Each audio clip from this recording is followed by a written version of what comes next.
Welcome to this free webinar about stress.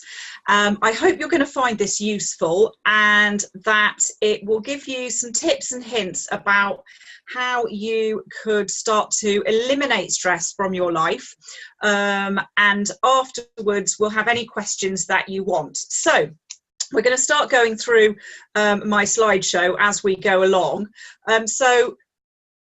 I'm Vicky Henderson from Ascend Performance Coaching, as all of you know who are on the call at the moment. And basically, Ascend Performance Coaching has come out of my own personal journey. And I now help people get on the same journey that I have been on. So if we move on to the next slide, this is what stress did to me. I piled on the pounds. I weighed 16 stone in this picture. I had severe water retention. I was struggling with chronic fatigue and chronic pain. I was medicated up to the eyeballs. I was eating rubbish. I was drinking far too much. I was doing no exercise. And I was basically, destroying myself from the inside and the outside. So stress is not just something that goes on in our mind. Stress often has very external indicators that stress is going on within a person. So if we move on from there, we can basically see the definition of stress. So stress is a state of mental or emotional strain or tension resulting from adverse or demanding circumstances. Now, what makes stress different to anxiety? Stress is about the here and the now. Stress is about what's happening to you on a day-to-day basis. Anxiety is much more based around what's happening in the future and worries about that. Whereas stress is something that you really live with on a day-to-day basis. So just to make the differentiation between those two. Now, there's been a lot of research done about stress, particularly recently, but what are the effects on your body and mind? It's all very linked. So the effects on your body and mind: increased heart rate. You might find yourself clenching your jaw without actually being aware that you're doing it. You might have a tightness or a knot in your stomach. Not being able to feel that you can cope with life, feeling out of control, overly sensitive to everything, whether that be a comment that somebody makes at work, whether that be when a job doesn't go quite as the way you planned, whether that be your family life. It can be all sorts of things that would trigger you to burst into tears or to get very angry, all sorts of things like that. Excessive consumption of sugary foods, cigarettes and or alcohol. I don't smoke, but I definitely had a world record in the sugary food and alcohol department when I was feeling stressed. However, that's not the case for everybody. Some people's bodies operate in a different way and they actually lose their appetite and they can get very skinny and very, very unwell. And the major thing for all of us in our lives is it decreases our productivity. Lots of people say, oh, I need stress in my life to get things done. Well, a teeny weeny bit of well-controlled stress, which is called eustress, is possibly okay. But prolonged high-level stress is not okay. And the other way of naming it would be distress. Your body and your mind are distressed. So it's going to decrease your productivity. Now, there's been, as you know, quite a lot of highlighting of this in the news recently, and also there have been quite a lot of research going on in the background, and I've been rummaging around for some statistics for you and also some information to understand better what's going on in your body. So we're going to start with the science bit. We are basically wired like cavemen. So our brains are essentially wired for fight or flight. That's our unconscious mind. And what that means is that essentially when we were caveman, it was all about survival. So our unconscious mind is all about survival and keeping us alive. So when you were a caveman and you went out hunting and you were confronted by, I don't know, a raging mammoth or a buffalo or something, you had to assess the situation, or your brain did, to say, am I going to stay and fight this because I'm going to win and I'm going to get food and I'll be able to take it home and feed my family? Or is this too dangerous? Do I need to run away and hide or climb up a tree or whatever cavemen did? And possibly my family's going to go hungry and life's going to be a bit hard for a bit, but actually I will still be alive. And if I'm still alive, we can go out tomorrow and look for another buffalo. So that's essentially what's happening in your mind most of the time. And the fight or flight reflex releases adrenaline, and it also releases cortisol. But the problem that we have in everyday life is that the fight or flight, or the stress response, as it's also known, we're living with that from the minute we wake up till the minute we go to sleep, and some of us throughout the night. And our bodies simply can't do fight or flight 24/7. They're not built to do that. It's meant to be a 15-minute situation, and then you go and chill out by your campfire in your cave again. So what's happened in modern society is that we basically live, a lot of people live in this fight or flight stress response mode. And if you get too much of a buildup of cortisol in your body, you can get something called hippocampal brain damage. Now, that sounds quite severe, but it's very much the case. It can upset your heart rhythm, which leads to palpitations or irregular heartbeats. You get disrupted sleep. So either you go to sleep, but you wake up tired, so you're not getting good sleep because you're restless, but you're not awake, or you're actually waking up in the middle of the night. Now, one of the reasons that you might wake up in the middle of the night is that cortisol and everything is flushed out through your body, through your liver, sorry. And if your liver has to work too much at night, it will wake you up. And that's because it has to increase the heart rate to do all the work to get rid of the toxins in your body. So that might be why your sleep's disrupted. Too much cortisol and hippocampal brain damage will lead to you being very moody. It can lead to memory loss and brain fog. And it will also start to trigger off other reactions in your body, in the pituitary gland, and various other different chemical reactions that can upset other balances within your body as well. And either you can end up with things like acid reflux, or your digestion goes completely the opposite way and things sit in your body for far too long, leading to fermentation, which leads to bloating and gut pain and all that sort of thing as well. And the last thing is that when you're in this state, your body is using up your nutrients too fast. It's draining you of all of these nutrients because it's just pulling them out of your body to try and regulate what's going on. And the ones that are especially under pressure at this time are B vitamins, the whole range, and magnesium, because magnesium and B vitamins are very calming within your body, particularly the magnesium. So that's why you end up potentially being in a nutrient deficiency. Now, you might not know that you're in a nutrient deficiency because it's generally not something that doctors would look for.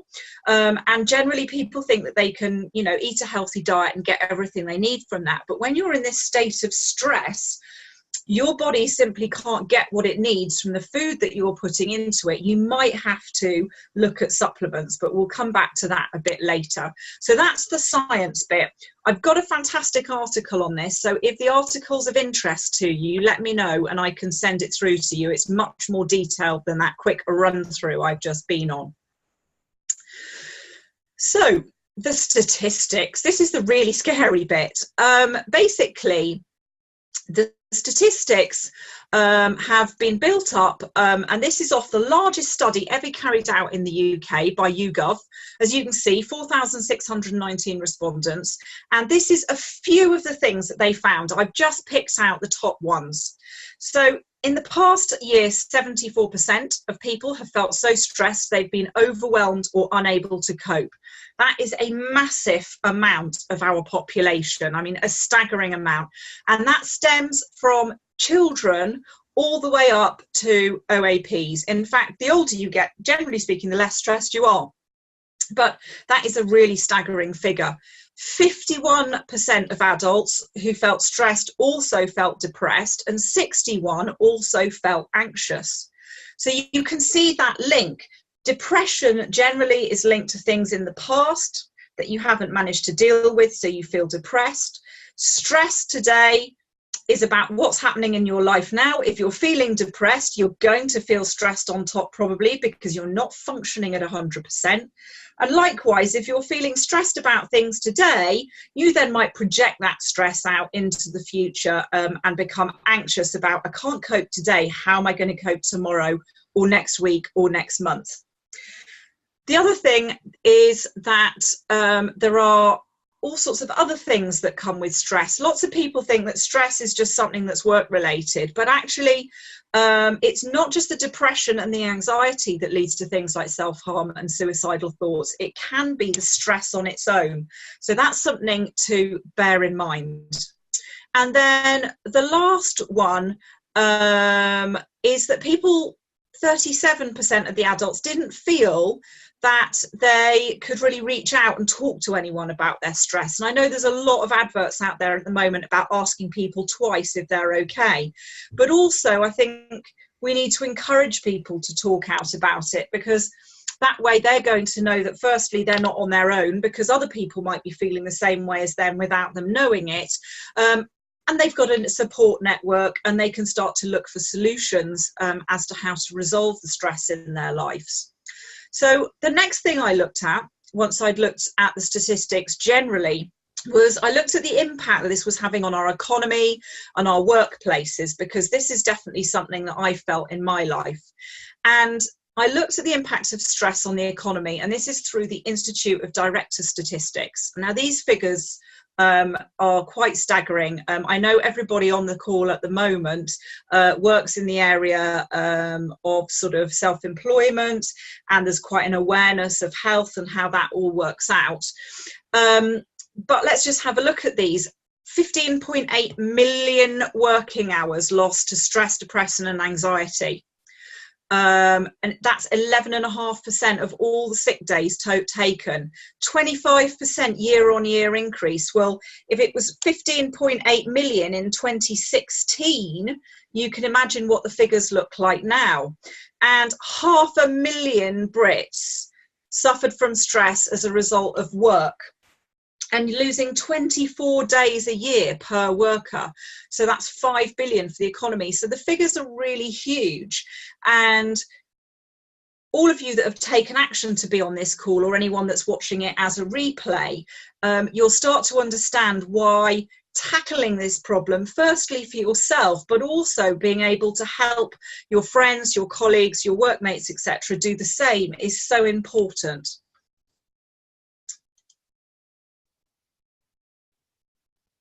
So this is really the main bit of the call now that we're getting onto. I managed to, in 2014, you saw the picture at the beginning, I had a nervous breakdown, I had to resign from my job. I was really in a very, very bad state. And about a year later, I took things into my own hands. I saw a very enlightened consultant who said, your medication is never going to get any better for the various conditions that you've got, but also for the stress and the depression and everything that is wrapped around these conditions and the impact they're having on your life. So he basically said I needed to sort out my diet and my mindset. So that's precisely what I've done, which gets me to where I am today, which is 5 stone less, recovered from one of my chronic illnesses. I really don't struggle with stress anymore. And it's not been an easy road, and you do have to put the effort into it. But I'm going to share with you some of the little things that I've learned along the way that have really helped me. So I'm going to start with my coaching hat on. So I am a coach, and I work with people to increase their performance at work. And a lot of that revolves around stress. And there's one technique that I'm going to teach you today that hopefully will be either useful to you and you'll be able to employ it if you feel like you're getting into a stress state, but also you might be able to explain it to someone else or to refer them to me and I can point them in the right direction. Now, the Huckelau is all about using your eyes, basically. It comes from the ancient Hawaiians, the huna, and it's a way that they had of getting themselves into a very positive state of mind. Now, some people refer to this as the learning state, and some people refer to this as peripheral vision. But before I teach you how to do it, I am going to tell you a little story. Now, you all drive, I know you all drive, and imagine you're driving on the motorway. You've got maybe a partner or a friend sitting next to you. You've got the radio on that you're listening to. You're probably having a conversation over the radio. You've got your sat nav on so you can see where you're going. Your telephone might be sitting on Bluetooth waiting to go in case anyone calls you.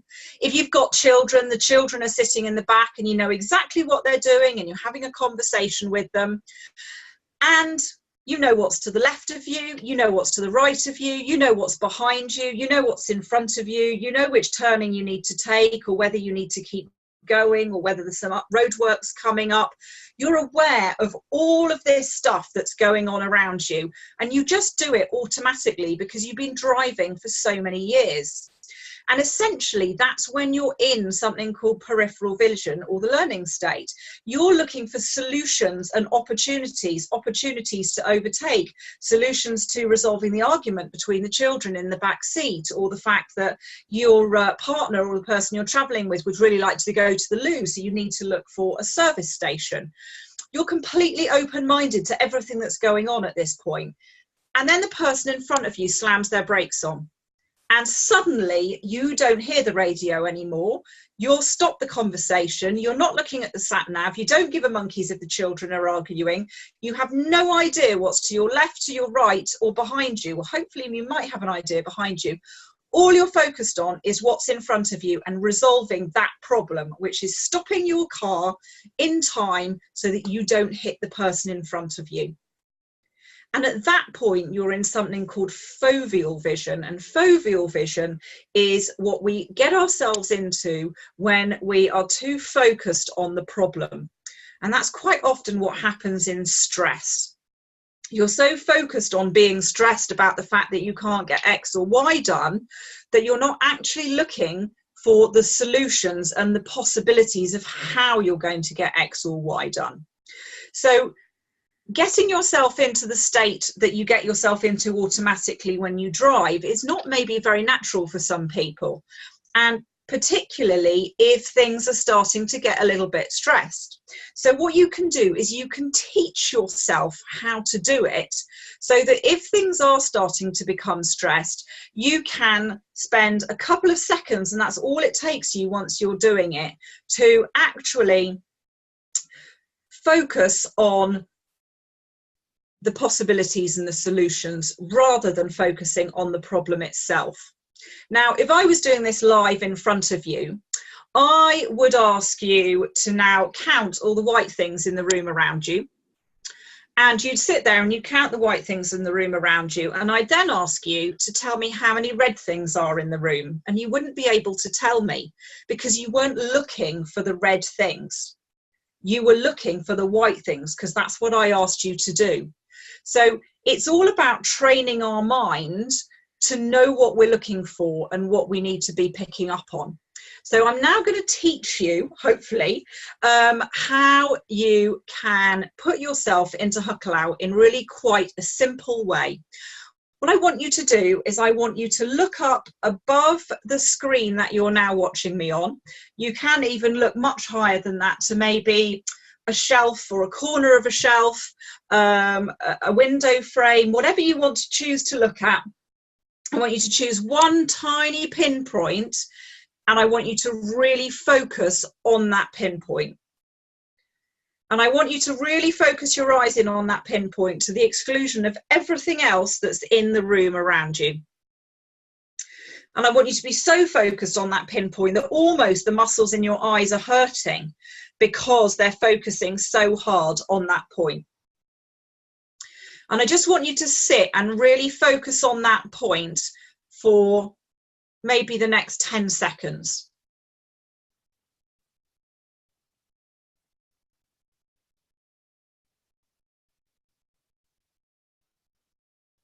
And then when you're really focused on that point, I want you to, without moving your left eye, I want you to just become aware of everything that's in the room around to the left of you, but keeping your eye focused on that pinpoint in front of you.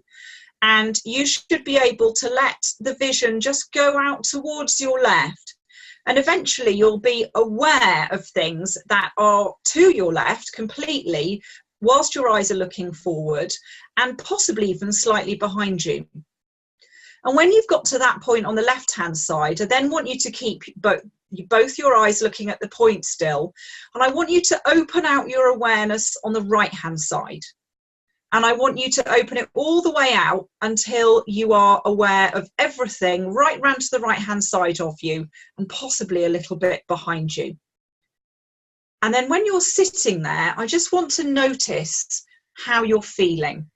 Hopefully you're going to be feeling nice and relaxed, and you're going to be looking around to see what's in the world around you. You're aware of all those different opportunities and possibilities.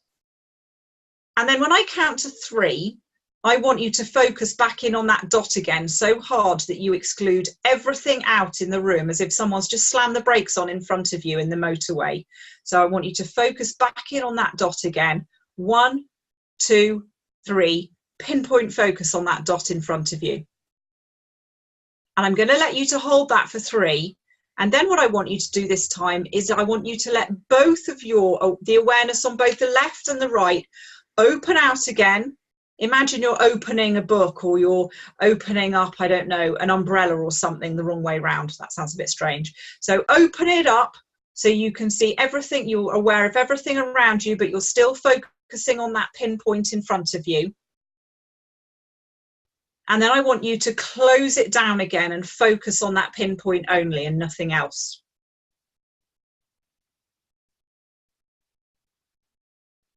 And then I want you to open up again so you're completely aware of everything that's going around you. And I want you to stay in that nice relaxed state so that you're going to be learning everything that I'm going to be telling you about in the next 2 strategies to help alleviate stress. So I hope you're all feeling nice and relaxed now and open-minded and ready to learn. So the second thing I'm going to come to that really helped me with my stress is diet. Now this is going to sound a little bit strange, but there is a huge link between what you're putting into your body and how your body is reacting. So the main things, interestingly, are to cut out sugar and caffeine. Sugar and caffeine spike our glucose levels, and they can leave us to huge highs, and then we've used it all up and chemical reactions start happening, and then we have these huge crashes again. And if your body is going up and down like this with your energy levels, it's very difficult for you to concentrate on anything and get it done in a productive way. So the first thing I did was to cut out caffeine. Now, that's not saying I don't drink coffee, but I don't drink coffee anywhere near as much as I used to. I now drink decaffeinated because I like the flavour. I only have real coffee if I go out, which is not that often. So it's all about making good choices. I'm not saying to cut everything out of your life, but eating really sugary things for breakfast and for your 11s and at lunchtime and in the middle of the afternoon is just going to have you doing this all day. And it will increase the levels of stress on your body, because as your sugar levels go up, so does everything else in your body, and the stress levels will go up, and you'll start to release more of that cortisol, and then you'll have your crash and you'll start to feel lethargic again. And that's when your brain starts to get foggy and not function very properly. So make good diet choices and cut the sugar out. And one of the biggest things I know that the majority of us on the call are not actually based in an office, but one of the biggest things that happens in offices, one person says, oh, let's have a biscuit. So the whole world has a biscuit. And then it's somebody's birthday and you have cakes. And then somebody's leaving, so you have cakes, or having a baby, or you've got somebody new, and there's always an excuse to have cakes. And actually, it's a really, really bad habit to get into as an organisation, and it can become a bit of a sugar culture. And it's also a culture that's very difficult to change because we all love a bit of cake. Anyway, that's the first thing. So the third strategy is a little bit more in depth, and it's basically, I use it as happy, healthy and hydrated, 3 H's. It's a set of 7 habits that you can practice daily, which will get your body and your mind in the right state to go through the day to alleviate as much stress as possible in your day. So I'm going to start with the body ones. When you wake up in the morning, if you're feeling stressed, you might have had a bad night's sleep. You've probably not drunk enough water. So you're not feeling very lively and you're probably dehydrated. So the first thing to do in the morning is to have, I suggest, a pint. My preference is lukewarm. I make half with boiling water, half with cold water, and I squeeze fresh lemon juice into it. Some people put salt into it as well to get some minerals in. I can't stand the flavour of it. I'd rather have my salt somewhere else. So drink a pint of water. That will get your brain up and running as fast as possible in the morning to rehydrate it, to give it the best chance of the day. Now the second one is, I said that your body when you're stressed is sapping everything out of you in the way of nutrients, and one of the big ones that people are often not very aware of, particularly if they're office bound at this time of the year, you leave home in the dark, you get to the office, you leave home, you go home in the dark, is sunshine and vitamin D. Now vitamin D is very closely linked to your magnesium and calcium and vitamin K. And actually, generally, you need to have all of those together to get the best out of it. So if you're low on magnesium, it's possible that you're also low on vitamin D. So the second tip in my Happy, Healthy and Hydrated H3 is to go out and get some sunshine. Even if you just open the back door in the morning, stand in the back, take some deep breaths, enjoy the day. I'm not saying that's going to give you enough vitamin D. A good walk with the dog would give you enough vitamin D potentially, but at this time of year it's very difficult to get enough vitamin D. But a bit of fresh air just sets you off in the right direction. The next thing is movement. Whether that's doing some stretches when you get out of bed in the morning, whether that's walking around the block with a dog, whether that's going to the gym, whatever takes your fancy. Get your body moving, because once you get your body moving, you get everything else moving within it. You get all of the nutrients moving around your body, you get the chemicals moving around your body, and you set yourself up for the day. Now, the fourth factor in here, I have a plan that I use, and it says that it's MOA, which is a supplement that I take, but it can be anything. As long as it's having a good breakfast, making good dietary decisions, not too much sugar. And at this point, I am going to talk a little bit about supplements. Now, a lot of people say, oh, I don't need supplements. If you're stressed, there's almost impossibility that your body will be able to get enough nutrients in the form of vitamins and minerals from your diet, just because you're sapping them out as fast as you're putting them in. And generally speaking, unless you're eating 100% organic, the amount of vitamins and minerals in our food today are much lower than they were at the end of 1945 in the war, just because of the way we treat our soil. So go and find some good multivitamins. Also make sure that you've got a good amount of vitamin D and magnesium. The B12 is particularly strong, but also omega 3 and 6 oils, because they help with the brain fog.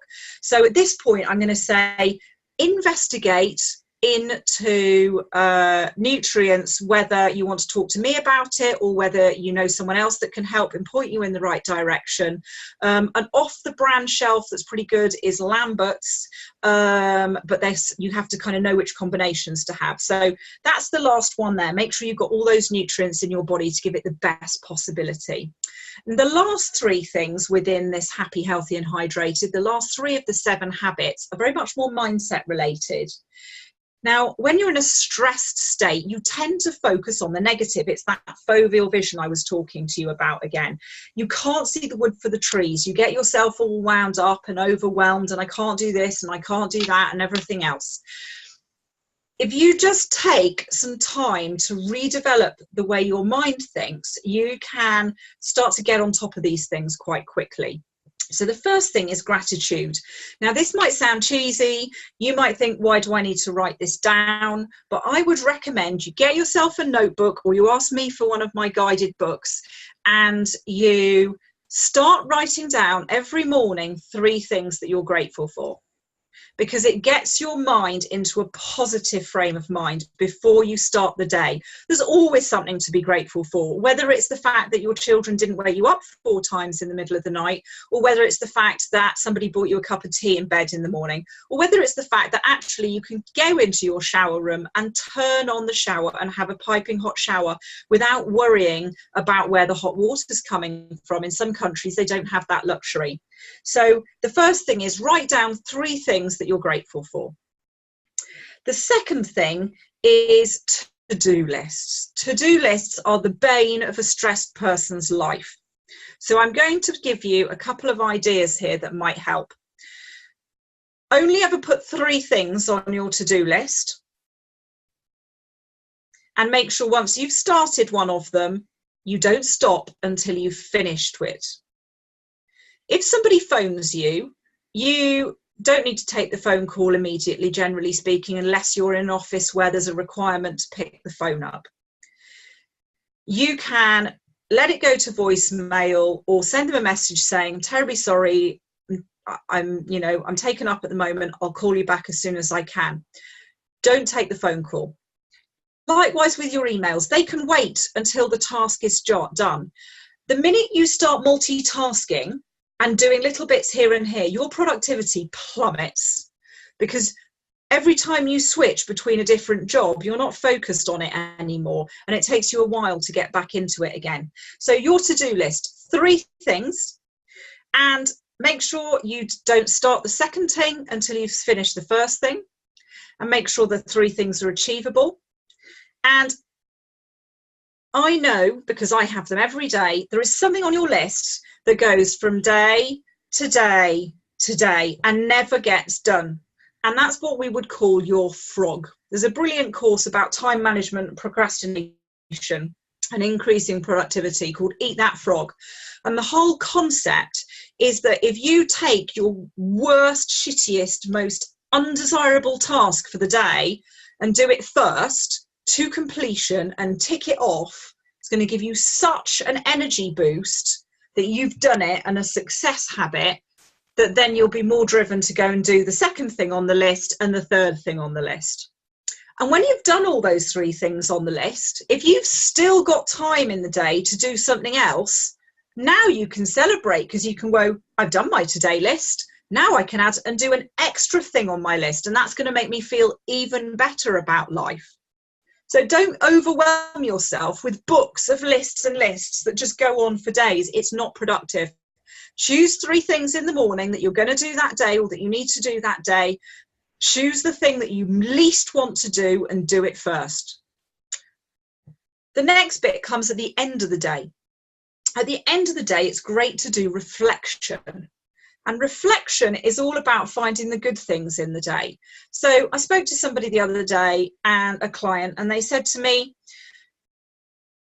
I don't know if I'm going to find anything good at all to tell you today, because we have a major health issue of a newborn baby in our family, and it's really, really concerning. And I said to her, okay, but how have you dealt with that? What's positively come out of that? Because she struggles a lot in this area of stress. And she said, okay, if we look at it like that, I've not got stressed about it. I've remained very calm. I've remained able to help my family members because the hospital's right next to me.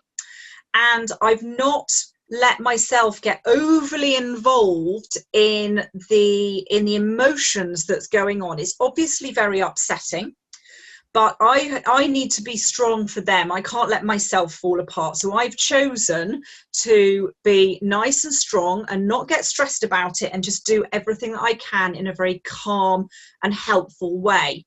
And actually, by the end of an hour's conversation with her, she'd found loads of other positive things about the last week that she just couldn't see because she had been particularly focused on this one issue, which is a very challenging and stressful issue. But you can choose to look around it. So if you've had the absolute worst day in business, or you've had the client from hell, or your children have been playing up, look at the good things. Look at the fact that, actually I got the things done on my list today, or that client was really difficult, but actually I'm quite proud of the way I handled it. Or that client was difficult, but actually somebody else afterwards gave me a really nice compliment. Start to really look at things in that way. And then before you go to bed, it's always good to have an idea about what you're going to do tomorrow to make it good. What are you going to do tomorrow to make tomorrow as good as it possibly can? Whether that's get up 5 minutes earlier and do your gratitude and your stretching and everything else and drink a glass of water, or whether that's the fact that you're going to put only 3 things on your to-do list rather than 23 and actually feel like you've achieved something. So those are my 3 strategies. I hope you found them useful. If any of you want to hop on a free call with me after you've listened to this, either live or on replay, I'm more than happy to have a free sort of 20 to 30 minute call with you to discuss anything about stress that is concerning you, and I may be able to point you in the right direction. So I hope you found that useful, and I look forward to being in touch with you in the future. So thank you very much for joining me. And again, here are my details. If you do want to get in touch with me, please feel free to do so, and just quote the fact that you have been on the free stress webinar.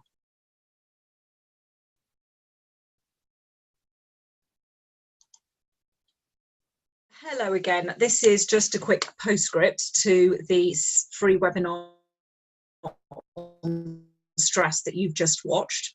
I mentioned that there would be the possibility of a free phone call for 20 minutes or 20 to 30 minutes to discuss any questions or issues that you may have personally around stress. So do feel free to contact me either through Facebook or on the details on the screen before this one. I'd be more than happy to talk you through it. If any of you are interested in getting your hands on a copy of the H3 manual, this is basically the book that goes around the 7 steps and habits that I've just been talking to you about. And then beyond this webinar, essentially what I do in my business is I advise people predominantly on their mindset through coaching about how they can start to really work on their own personal stress, their own personal issues. So if that is of interest to you, do get on that free call with me. And then also I can advise around the area of nutrition, health and wellness. I do have a supplementary business in that area as well. So if you would like to have any further discussions about the impact stress is having on your life and how I may be able to help you to guide you towards really being able to get your life back on an even keel again, please reach out to me. I'd love to hear from you. And then essentially, if I'm not the right person for you to potentially work with you going forward, I might be able to make some recommendations to the person that can help you. So once again, I hope you found this useful. If you would like to get in touch with me to discuss alleviating the stress in your life and getting your life back on track, please reach out, and I look forward to hearing from you. Thank you very much.